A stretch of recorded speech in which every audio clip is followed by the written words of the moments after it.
It's a 2002. Man, that's a 2002.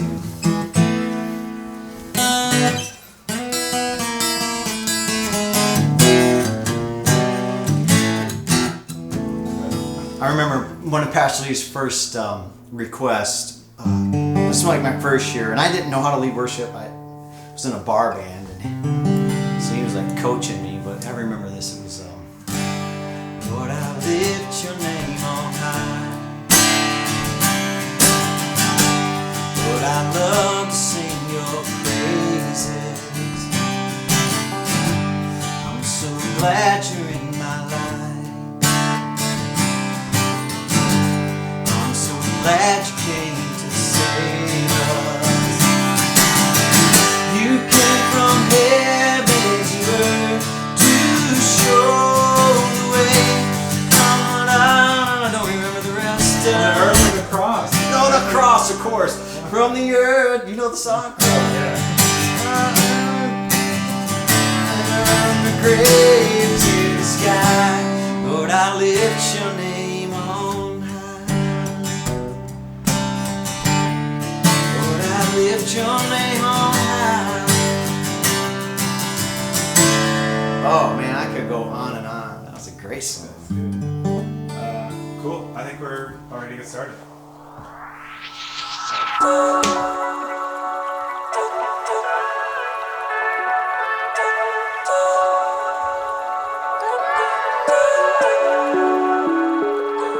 was a Tuesday, we had our kids, and we would come down on scouting trips. We were eating lunch at Clara's by the river in Battle Creek, and the waitress said, well, you know, there's a county road that just cuts straight across and takes you to 131. And at that time, we were kind of checking out, do we start in Battle Creek, or do we start in Portage or Kalamazoo? Because we really felt God speaking to us about the region of Southwest Michigan. It wasn't just, hey, this city, this town. It was really a region. And so when we did come across M89, we came into this little town with a blinking little red light, the village of Richland. And as we went around the corner, I felt the Lord speak to me and say, this is where I want you to start. And I turned to Jane, and just as I was turning to her, she goes, you know what? I think this is where we're looking for. I think this is where we're supposed to start. And yeah, well, part of me jumped because we'd been praying, God speak to us about where. Mm-hmm. But then part of my heart sank, to be honest, because it was like, this is a cornfield. And how are you going to start a church in the middle of a cornfield? When we were looking for a church, Radiant Church wasn't there because Pastor Lee and Jane were still in Grand Rapids, and they hadn't set out to pioneer the work down here in Richland yet, or Kalamazoo.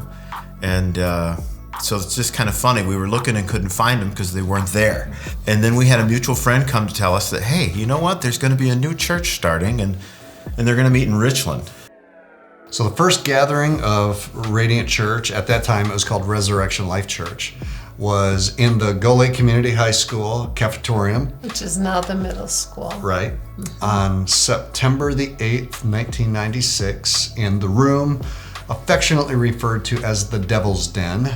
It was a real thing. The mascot was the Blue Devils. And at that time in the cafeteria, they had a big sign over it that said, welcome to the Devil's Den. The first service, we were still living in Grand Rapids. So us and our whole launch team drove down with a 15-passenger van pulling little red trailer with everything in it. And we set everything up, which wasn't much. But we set everything up and then changed our clothes. Back in those days, I was wearing the full suit and tie and everything.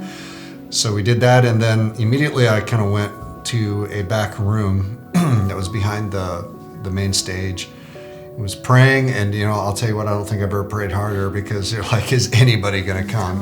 I knew that there was maybe going to be 10, 15, 20 people with our family and stuff, but I mean, I was pretty nervous, 25 years old, and you're hoping that this works, and you know, you have a sense in your heart that it's God, but you're also nervous, is anybody going to show up? And then immediately I walked up to the front row. I'm pretty on time about things, and so it was like, we're starting at 10, whether anybody is here. And I told the worship guy at 10 o'clock, stroke of 10, go. And so we did, and I was singing and worshiping and also keeping my eyes closed because I didn't want to see. And when I did turn around, I was pleasantly surprised to see that I think total with everybody, we had 72 people that day. So that was where it all began. Yep. I remember the first Sunday, I think I was 22 years old. Pastor Lee might have been 24. And I remember thinking when I walked in, because we might have came in late, seeing Pastor Lee talk, I kept thinking, when's the pastor gonna get up here? Because he was so young, I thought he was like an usher or giving announcements. He was doing announcements when we walked in, and then he goes into the message, and I'm like, man, this usher, he's into it, he's preaching. And then service is done, why didn't the pastor come? So it was week 2 is when I figured out he was the pastor. So we missed the very first service. We apologize for this. We've tried to make amends over the years, but we missed that first service. But we did make the second service. So it was interesting because we went in and we had been involved with another church that was also a pioneer work, and sometimes those are very difficult. And then when we came into Radiant Church, and it was just starting out, and we kind of looked at each other and said, do we want to get involved with another pioneer work? It's a lot of work. And we prayed about it, and we said, yeah, this is it. This is where we're supposed to be. You just know that this is it. This is home. And so it has been home since 1996. Mm-hmm. So here we are.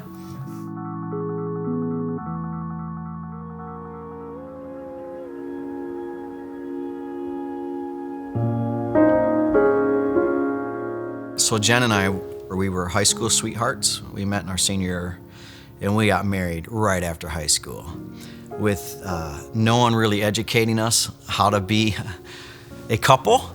But we immediately had a honeymoon baby, and so it complicated. So I wasn't making good choices financially. I didn't know how to be a dad. I didn't know how to be a husband. I decided to leave, and I walked out. I fully intended to get a divorce.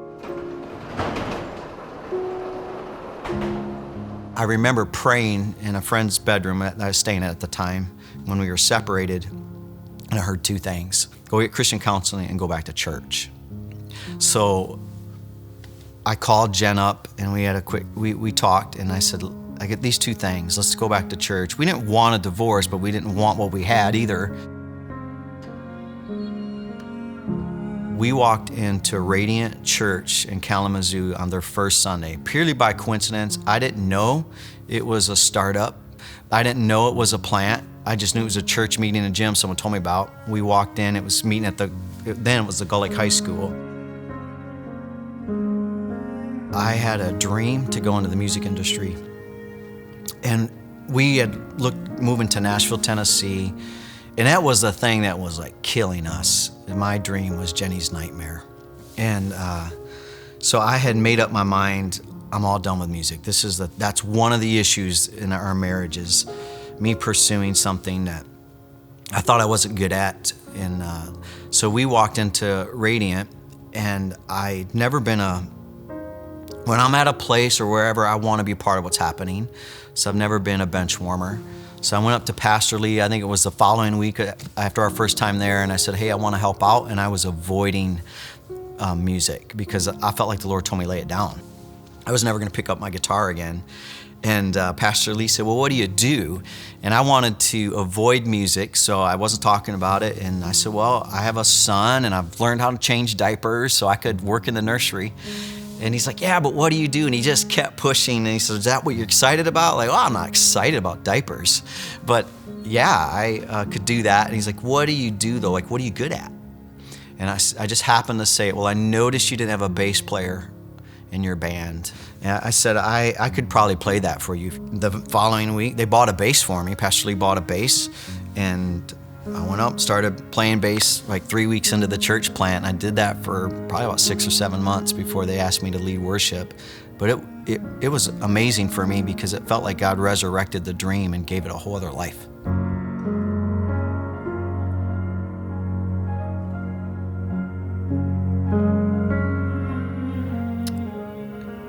if we hadn't walked into those doors, I know my marriage would have failed. And I know I wouldn't have my other two sons, because we only had one child at the time. I have no idea what that would mean for at least my oldest son, to be part of a broken family. It wasn't easy, but I would not change a bit of my journey. Because we walked into those doors that first week in September of 1996, it healed my marriage.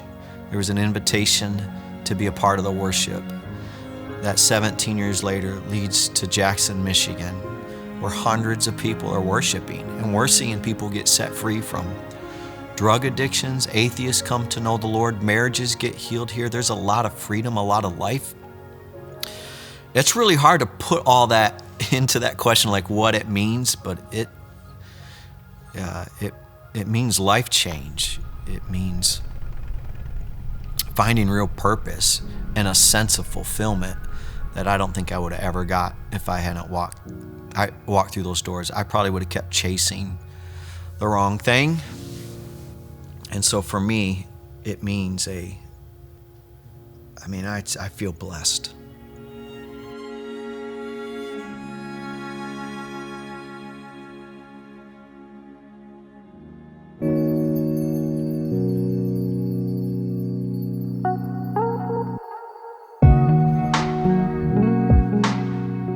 Radiant today and Radiant how it started, years ago, obviously look a little bit different in size and in scale and even maybe in facilities. First big move for us was moving into the property that we still currently own in Richland. At that time just had a kind of a pole barn construction, and that was massive for us, and because we had been in a school for 18 months, and to actually have an address that was ours was a big deal. I remember, standing in that sanctuary, which at that time was actually a gym too, and thinking to myself, how in the world are we going to fill this place up?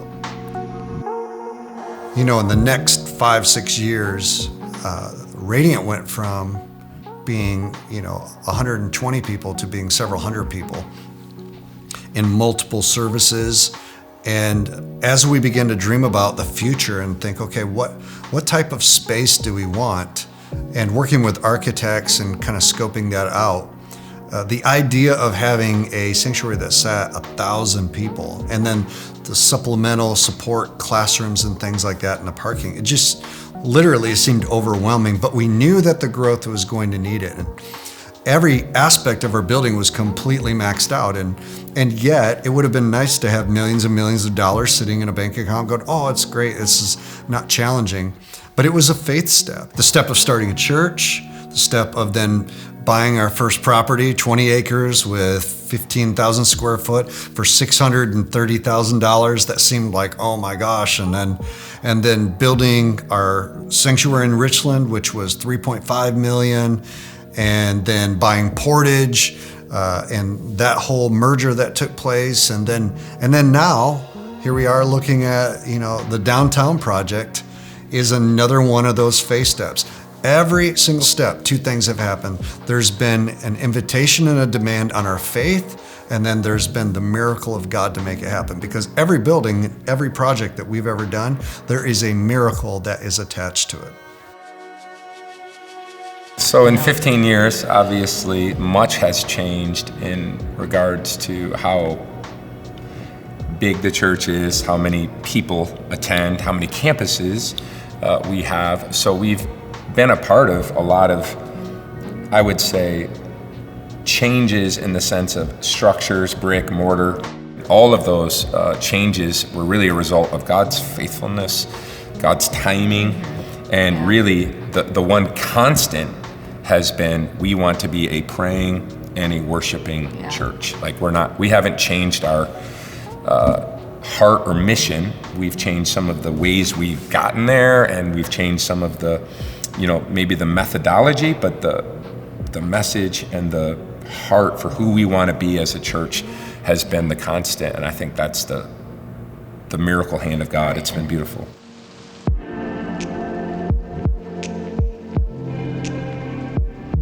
one of the things Jesus called every disciple to is make more disciples.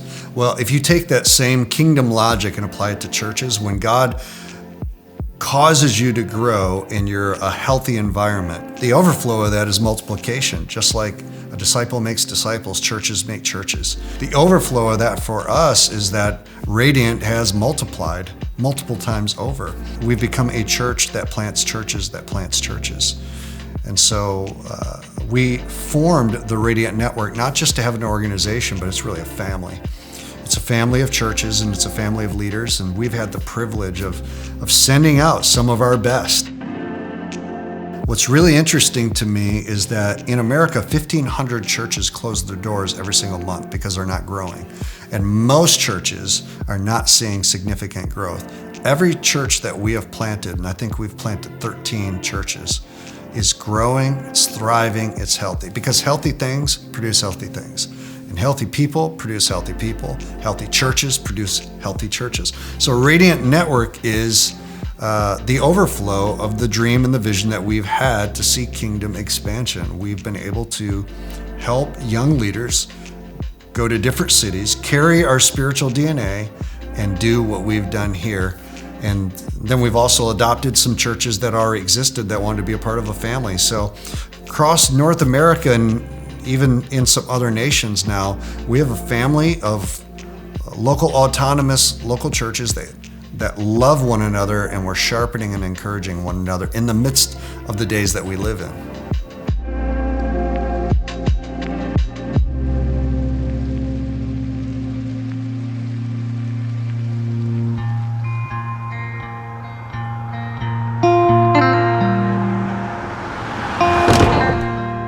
In the spring of 2015, we traveled to Kalamazoo to have dinner with Pastor Lee and Jane. So we go have dinner with them, we share our story. We've been on the sidelines a couple years. The Lord stirred us to get re-engaged in ministry, and we want to plant a church, and wondering if Radiant would be in a position to cover us spiritually. And he said, yes, we would be honored to cover you. And we said we're going to launch fall, and as the dinner went on and we get ready to end the dinner, I said there's one thing that I would like to ask also. He goes, what is it? I go, we want the name. He goes, oh, you want the name? I go, yeah, we want the name Radiant. He said, okay. He said, now that, we just don't give the name out. And I said, I understand, I respect that. He says, we're going to need a week or so to really pray this through. And I said, great, no worries. I said, even if we don't get the name, we're going to plant. Will you still cover us? Yes. So we start in the car and start heading north. And of course, we're having the conversations. And I remember when we got right in the car, we just prayed. We just said, Lord, we just want what you want. But I don't know. We were probably maybe an hour down the road, and my phone rings, and you know how you kind of like, and then I show it to Dina, and I go, it's Pastor Lee. You know, we're an hour down the road. Pastor Lee, how are you? Good. He goes, hey, I just want you to know that you have the name. And I'm like, oh, I go, boy, that was the shortest week I've ever been a part of. So our plant was September 13th, 2015. And then since then, the growth and the life changes that we've experienced through salvation and baptisms have been just kind of off the chart. So what happened here in this facility is we looked at the four walls and said, we've kind of defined ourselves. The building has defined us. So we never want to do that. So then we started looking at, can we add on to this facility? And we just had some dreamers get around us and say, what would you think about building a church? And we purchased the 12 acres last summer, 2019. And we broke ground in November. We anticipate to be into the new church mid-March 2021.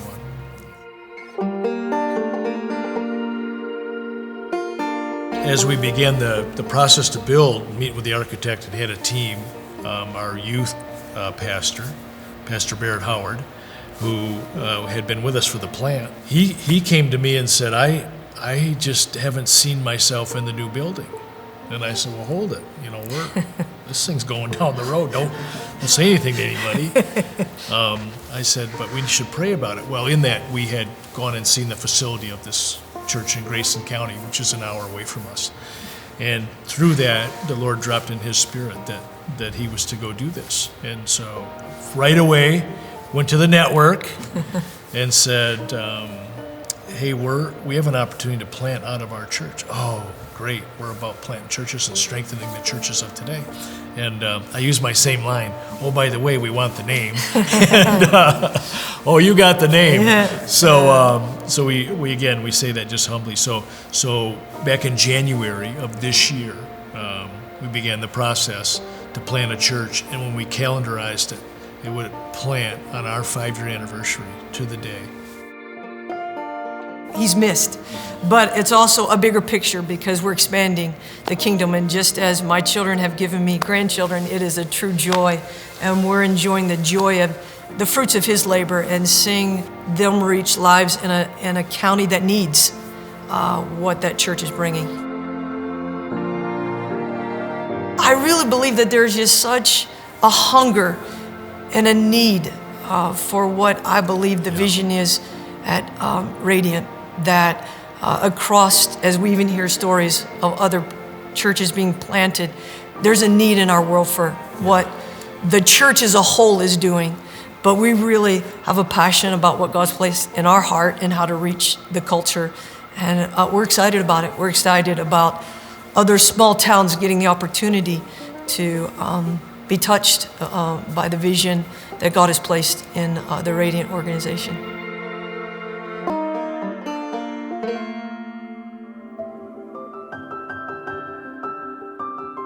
Radiant has been a place where it's like, no, this is where you can be a part of what God's doing in our city, in our region, and literally around the world. So when we say we're going to have a prayer center and we're going to have a place to proclaim and prophesy the goodness of God into our city, like the epicenter downtown, like people are like, wow, that's insane. We're going to have schools. We're raising up leaders in Radiant School of Worship and Radiant School of Ministry. We're pouring into the next generation, and people are like, wow. We're going to send the gospel to the corners of the earth through missionaries, and you're going to support them and have a part of the harvest that they implement through their faithfulness. Like maybe you'll never go on a mission trip. Hopefully you will. But even if you don't, you're partnering with what God's doing. And so I think vision is the key factor for people's involvement and engagement and willingness to say, I want to be a part of what God's doing there. Yeah. And I think even just their people's ability to, be a part of that vision. It's not like you, again, have to be an elder or have this specific status to actually be used by the Lord, because we all have a part to play. And I think, exactly what you said. It's the vision. Yep. Yeah. Part of the culture of Radiant Church is serving and recognizing gifts in others, and then kind of letting them fly with it. We don't put a whole lot of parameters around people. It's like we see a gift and then we try to really champion people in using that gift. Like, hey, you can, just in our case, hey, you cook really good barbecue. Come cook for this ministry. Or, hey, I see that you have a heart for kids, serve in children's ministry. Or even when I first started, and they knew that I had experience with kids and choir directing, and I didn't have to try out for it. I didn't have to really prove myself. They gave me the opportunity to do it. And when someone gives you the opportunity to use your talents, you really flourish in that. And that's what I love about Radiant, is they give you the opportunity to flourish in your gifts and your talents.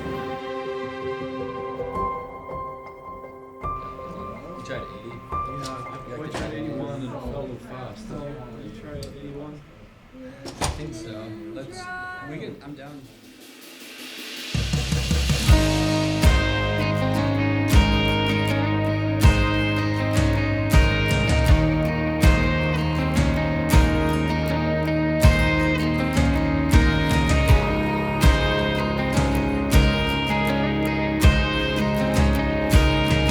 What is the melody of heaven's song? And what's been written on the heavenly scroll for this city?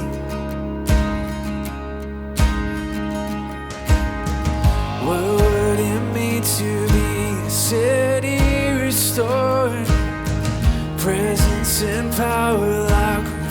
revivals of old in this city.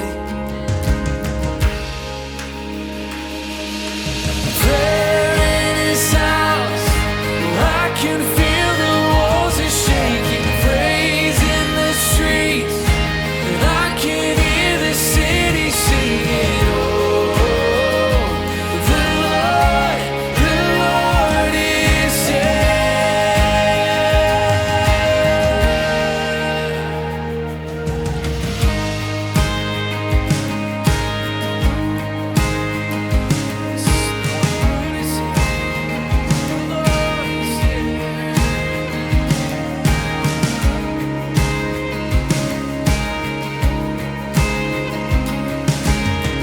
Now is the time for us to seek His face, break up the fallow ground with tears and praise in this city. And like a river, let your justice roll, streams of healing rushing from your throne to this city. Yeah.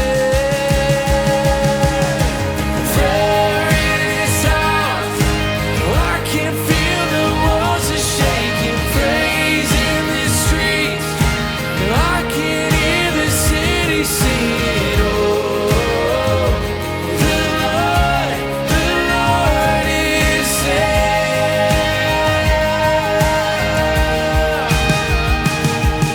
The saints come alive, I can hear the sleeper waking, lost coming home, sons and daughters all declaring. Oh,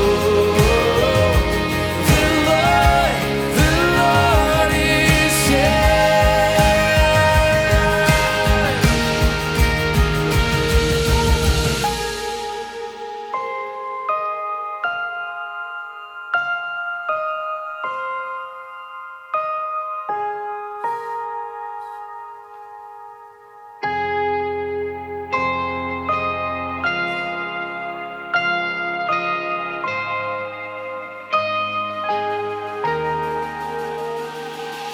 And I hear the sound, see the cloud on the way. I know it's been dry, but hear me now, it's gonna rain. And I hear the sound, see the cloud on the way. I know it's been dry, but hear me now, it's gonna rain.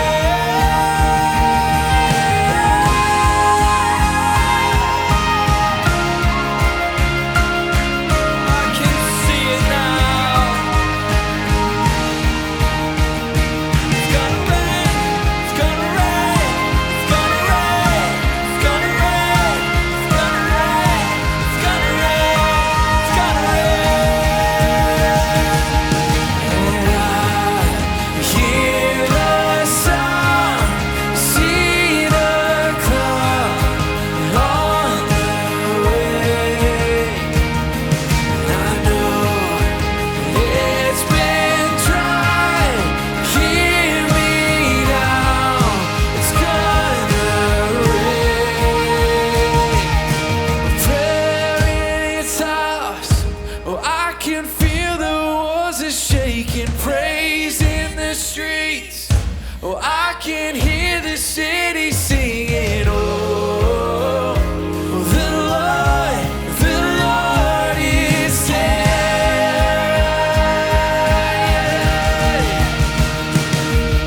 The saints come alive, oh, I can hear the sleeper waking, lost coming home, sons and daughters all declaring. Oh, the Lord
when we walked in those doors in September, September 96, by May of 1997, Pastor Lee had asked me to lead worship. So I started praying this verse out of the book of Jeremiah. It says, "Pray for the city which I carried you into, because if it will grow and prosper, you're going to grow and prosper." So I applied that verse to the church and started praying, because I felt like this is where God carried me into. And I pray, Lord, that this church grows and prospers, because if it flourishes, we flourish. If there's a health and well-being in this church, it'll be in the lives of the people. As a church, that's what we felt, a health and a well-being, and it just kept growing. So I think it was somewhere around 2011 and 12, I started sensing that something was going to change in my life. I thought, I think the Lord's calling me somewhere else. And I just said to my wife, I wonder if I'm supposed to plant a church. And when I said it, my belly leaped on the inside. And I think of like John the Baptist's mom when the baby leaped. Like, I don't have a womb, but something leaped in me. And it was a dream. And my wife was like, Jenny was like, yes, that's the Lord. When I knew we were going to plant a church in Jackson, Michigan, I first had to tell Pastor Lee. So this was 2012. I asked Pastor Lee, what do you think about me planting a church? And he said, oh yeah, I knew a year ago you were going to plant a church. And I asked him how, and he connected the dots for me, but he never told me up until that point. So we moved a year later. And the scary part for me was I had quit my job in Richland. I had no money, no people, and no place to meet. And God miraculously, in about 4 months, brought all those pieces together. So about 20 of us were praying in our living room at the house we purchased in Jackson, downtown Jackson. And that was from August all the way to February and March of 2014. We held our first service, and 120 plus people showed up. We went from maybe 30 people in our living room to over 100 in week 1. We had gotten this little building of about 7,000 square feet that God miraculously gave us. And I was praying in the basement. And the Lord said, do you believe I can do the same thing in Jackson, Michigan that I did in a cornfield in Richland? And I said, yes. And He's done it. So we started out with 120 some people. And by year 6, we're in a new building with lives changing. Quick growth, like 30-some% every year. And I know we don't talk about numbers, but we do know that numbers represent people's lives. And people are coming here getting free, encountering the love of God, the freedom, His presence. And I think it's because we're a praying and worshiping church. And the presence of God that's what most people talk about.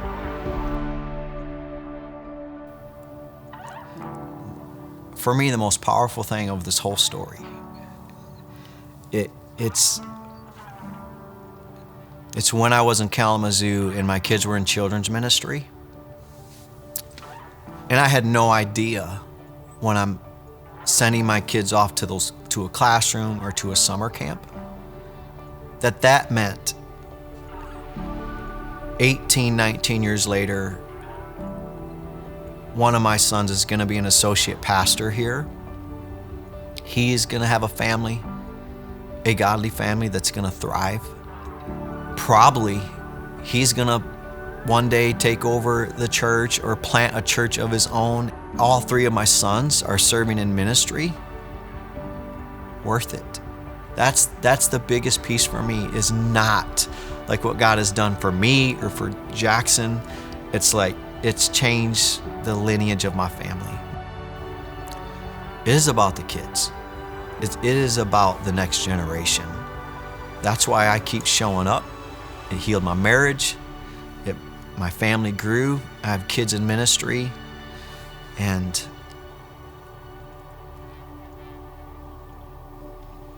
that makes it worth it.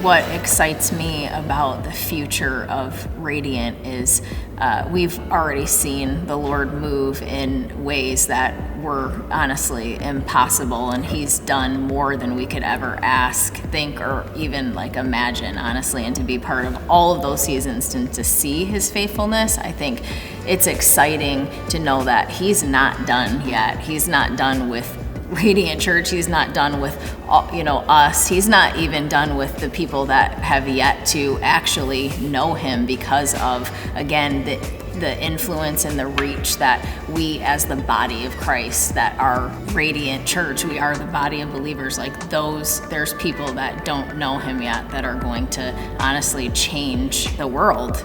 And I'm excited because I can't imagine like what he's already done, like what he's going to do. He's taking us from glory to glory. And I feel like there's never been a season where God hasn't used Radiant Church in the community and in its people in such a distinct way for that season. And what has been consistent, again, is just that spirit and truth and that solid word of God that's being preached every single weekend, and the people of God that gather together and they listen to that, and then they become carriers of that.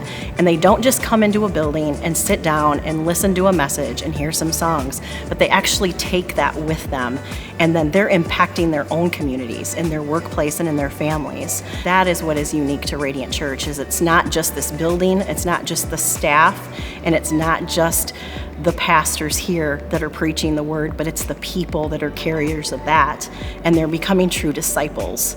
And that is what is so unique to Radiant.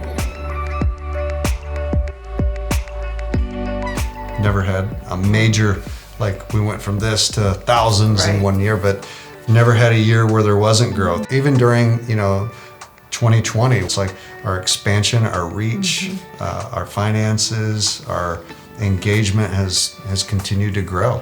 And I really think too that that's just the faithfulness of God, because Yes. if it had just blown up, we wouldn't have known, we wouldn't have been mature enough to handle it. Yeah. And so we've gotten to grow with it, which, it's been really cool. I think of that scripture, Psalm 84 says that he takes you from strength to strength.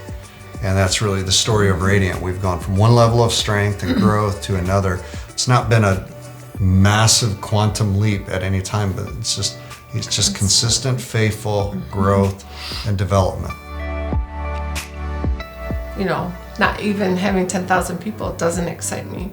But if it was a handful of people, but they were changing their neighborhoods and their kids and all that, that's what excites me.